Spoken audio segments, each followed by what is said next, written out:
Hamas रहनुमा इस्माइल हानिया के कत्ल के खिलाफ मज़ाहमती करारदाद कौमी असम्बली में मुतफ़िका तौर पर मंजूर। वज़ीर ख़जाना इसाक डार ने करारदाद पेश की। करारदाद में गज़ा में फौरी जंगबंदी का मुतालबा। करारदाद में मौक़िफ़ अपनाया गया कि इसराइल मज़ालिम की वजह से 40,000 से ज़ायद फ़लस्तीनी शहीद। पाकिस्तान हर किस्म की दहशतगर्दी की मुखालफत करता है। ये ईरान इसराइली मज़ालिम को मुस्तरद करता है। फ़लस्तीन में दिन रात बदतरीन तबाही हो रही है। फ़लस्तीनियों की सूरत-ए-हाल पर दुनिया का ज़मीर जागना चाहिए। वज़ीर आज़म शहबाज शरीफ का कौमी असम्बली और काबीना इजलास से खिताब। कहा, बदतरीन सफाकियत के वाक़े में इस्माइल हनिया को तेहरान में शहीद कर दिया गया। दुनिया के कई ममालिक ने इसकी मज़म्मत की। पाकिस्तान के दफ्तर खारजा ने भी इसकी मज़म्मत की। आज जुम्मे के बाद इस्माइल हनिया की ग़ायबाना नमाज जनाजा की अपील की गई। मैं भी अपनी काबीना के हमरा वज़ीर आज़म हाउस की मस्जिद में ग़ायबाना नमाज जनाजा अदा करूंगा।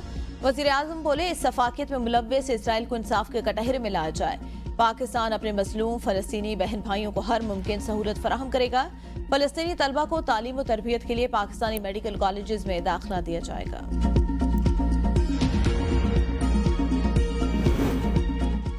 सिर्फ करारदादों से फ़लस्तीनी कभी आज़ाद नहीं होगा। मुस्लिम दुनिया को इकट्ठा होना होगा।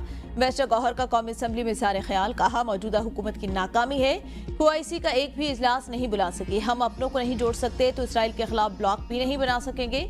अपनों को तोड़ने से कोई ब्लॉक नहीं बनता। चाहे पार्लियामान मजबूत हो, यहाँ बात न करें तो कहाँ करें। मुस्लिम दुनिया अक़वाम मुत्तहिदा में अपना ब्लॉक बनाए। हम अदालतों से भागने वाले नहीं। बिजली के मसले पर सियासत अवाम की तौहीन के मुतरादिफ। ये किसी एक जमात का नहीं, पूरी कौम का मुतालबा है। बिजली को सस्ता करें, इसको हल तलाश करने की कोशिश कर रहे हैं। वज़ीर आज़म का काबीना इजलास से खिताब। कहा, हुकूमत मुंतखब होने के बाद पहले दिन से बिजली बुहरान को हल करने के लिए शबाना रोज जारी कोशिशें हैं। हमारी नवाज शरीफ के दौर में बिजली के मंसूबे लगाने पर काम शुरू हुआ। 20-20 घंटे की लोड शेडिंग का खात्मा हुआ। उस वक्त कोई इस शोबे में सरमाकारी के लिए तैयार नहीं था। चीन वो वाहिद मुल्क था जिसने सीपे के तहत सरमाकारी का इंदिया दिया। पावर सेक्टर FBR को करप्शन से पाक करने में कामयाब हो गए तो कश्ती पार लग जाएगी। बिजली बहरान हल करना इत्तेहादी हुकूमत और पूरी कौम का एजेंडा। एक कौम से पूछना चाहता हूँ कि 10 साल में इन्होंने क्या किया। 350 डैम बनाने के दावेदारों ने 10-15 मेगावाट बिजली भी पैदा न की।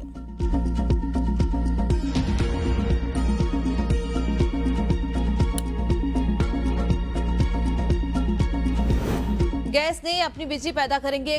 कराची की तरक्की से पूरा पाकिस्तान मुंसलिक। वजीर आला सिंध सैयद मुराद अली शाह का तकरीब से खिताब। कहा, तवानाई के मसले पर सबको साथ लेकर चलना होगा। हम सब ने मिलकर इस शहर और मुल्क की तरक्की के लिए काम करना है। पूरा यकीन है इस मुश्किल वक्त से निकल जाएंगे। कोई भी मसला सिंध हुकूमत की नजरों से उजल नहीं। Sindh electric power regulatory authority बनाने जा रहे हैं। कराची मोहब्बत बांटने वाला शहर और हमने यहाँ नफरत खत्म करके मोहब्बत बांटी है।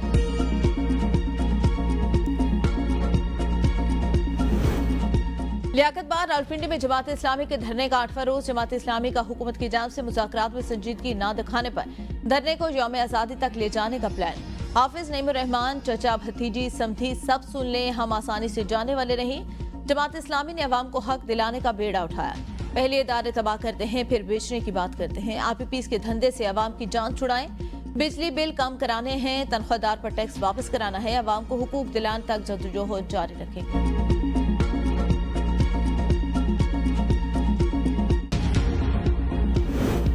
ये बात तय हो चुकी, बिजली के बिलों में कोई गुंजाइश नहीं मिली। साबिक वफाकी वजीर फवाद चौधरी का बयान। कहा, हुकूमत बिजली, तेल और तनख्वाहदार तबकों पर टैक्स लगाकर पैसा कमा रही है। हुकूमत नाहिल है। ओपोजिशन की जमातें अलग अलग एहतजाज कर रही हैं। जब तक ओपोजिशन जमातें इत्तेहाद नहीं करेंगी तब तक यही चलेगा। अवाम की राय की कोई अहमियत नहीं।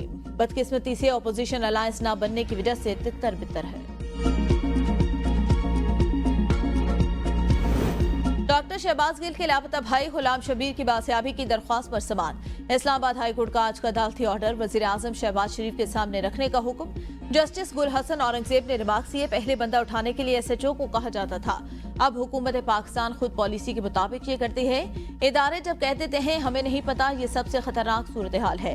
अब अगर हम सख्त ऑर्डर करें तो हम जजेस के खिलाफ कार्रवाई शुरू हो जाती है। अब्दुल रहमान मेरे पास चैम्बर में आता, मैं अपनी डिग्री आपको भी दिखाऊंगा। असल है आपको ढूंढने की जरूरत नहीं पड़ेगी। स्टेट काउंसिल साहब, आप इस अदालत के जज्बात किसको बताएंगे। हुकूमती वकील ने कहा, मैं चीफ कमिश्नर और IG इस्लामाबाद को खुद बताऊंगा। जस्टिस गुल हसन ने रिमार्क्स दिए, वो कहा कर लेंगे। फिर हमने तो उनके खिलाफ ही ऑर्डर करने हैं। अदालतें केस की समाअत 6 अगस्त तक मुलतवी कर दी।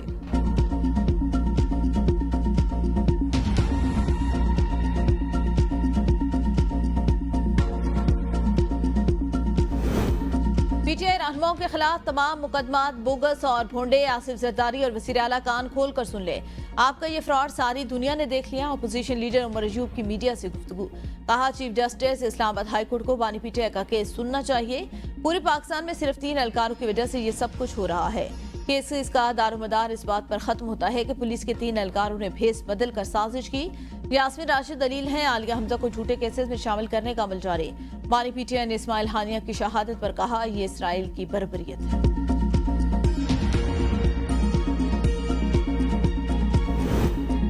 आजमा बुखारी की मुबैना वीडियो पर कार्रवाई के लिए दायर दरख्वास्त पर समाअत। लाहौर हाईकोर्ट ने सोशल मीडिया के हवाले से रूल्स एंड रेगुलेशन तलब कर लिए। पीटी अथॉरिटी भी आधा समाअत पर तलब। अदालत ने तफसीली रिपोर्ट भी 5 अगस्त को तलब कर ली। अदालत ने रिमार्क्स में कहा, दुनिया भर में सर्विस फराहम करने वालों के लिए जवाबित है। क्या यहाँ नहीं? ट्विटर एक्स पूरी दुनिया के ममालिक में शिकायत पर जवाबदेह है, पाकिस्तान में नहीं।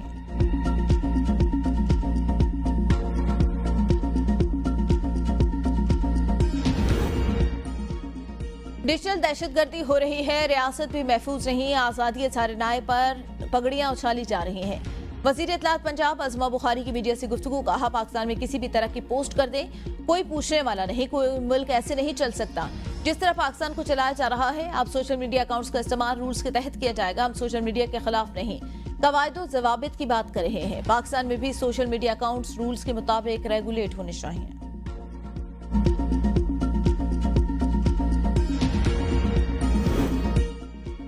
इस्लामाबाद हाईकोर्ट का शिबली फराज का नाम ईसीएल से निकालने का हुक्म। जस्टिस तारिक महमूद जहांगीरी ने दरख्वास्त पर समाअत की है।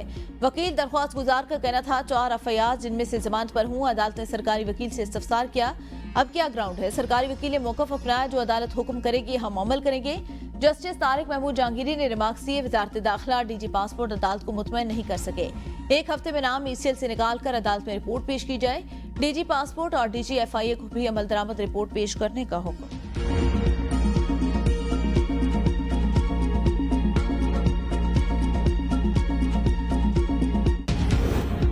PTI international media coordinator Ahmad Waqas Janjua की जमानत बादस गिरफ्तारी मंजूर।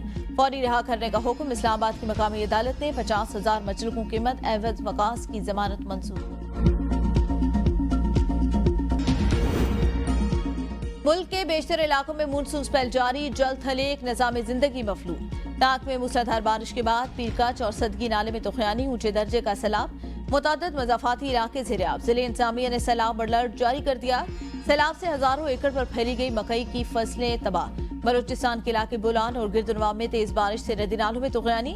रात भर होने वाली बारिश ने जल थल एक कर दिया। बारिश का पानी घरों में दाखिल। मस्तूई मोहल्ला दरिया का मंजर पेश करने लगा। पंजाब के बेशतर इलाकों में बारिश। नशेबी इलाके ज़ेर-ए-आब। कई फीडर ट्रिप। कराची में वक्फे से बारिश, गलियों में कीचड़ और सड़कों पर पानी जमा। शहरियों का चलना दोपहर। महकमे मौसमियात की 6 अगस्त तक बारिशों का सिलसिला जारी रहने की पेशगोई।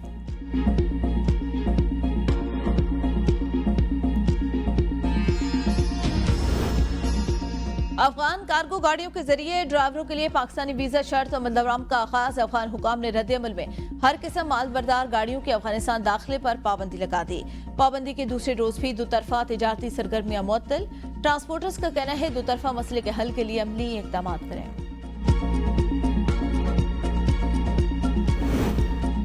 पाकिस्तान रेलवेज का सर सैयद एक्सप्रेस ट्रेन बहाल करने का फैसला। ट्रेन 1 सितंबर से दोबारा बहाल की जा रही है। सर सैयद एक्सप्रेस कराची और रावलपिंडी के दरमियान चला करेगी।